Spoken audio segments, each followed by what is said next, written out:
talaga maintindihan at magets kung bakit merong mga tao na kayang bitawan ang taong kasama niya, yung taong matagal na niyang kasama sa buhay, yung taong minahal naman niya. Yung bang ilang taon kayong nagsama o kaya ilang buwan kayong nagsama, umabot kayo ng 2-3 taon o higit pa. Marami na kayong naipundar na 2 para sa buuin yung pamilya. 2 kayong nangarap para sa pamilya ninyong bubuuin. Pero sa isang idlaw, bakit kay dali-dali niyang bitam kapalit noong isang taong kakilala lamang niya?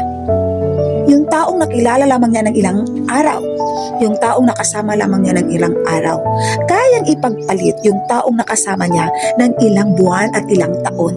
Yung hindi ko talaga mag-gets kung anong pumasok sa utak nila kung bakit nagawa nila ang ganong sitwasyon.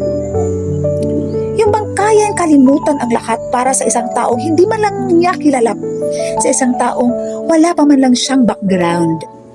Yung ganon, hindi mo maintindihan kung bakit. Nagmahala naman kayo. Pero bakit ganong nangyayari?